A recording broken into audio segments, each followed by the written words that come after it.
байқауымызды Абай поэзиясының маңызын танып, оны хакім деп атаған ақын, педагог, ұлт жанашыры Жұмабай Мағжанбекенұлының «Мен жастарға сенемін» атты әнімен бастағым келеді. Арыстандай айбатты, жолбарыстай қайратты, қырандай күшті қанатты, мен жастарға сенемін.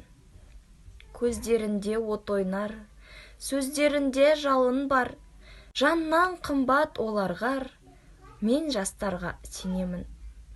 Жас қырандар балапан, жайып қанат ұмтылған, көздегені көк аспан, мен жастарға сенемін. Жұмсақ мінез жібектер, сүттей таза жүректер, қасиетті тілектер, мен жастарға сенемін.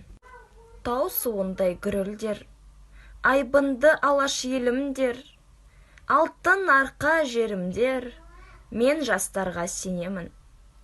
Қажу барма тұлпарға, талу барма сұңқарға, иман күшті оларда, мен жастарға сенемін.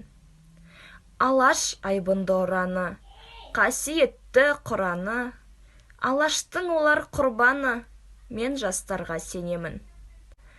Мен сенемін жастарға, алаш атын аспанға, шығарар олар бір таңда, мен жастарға сенемін.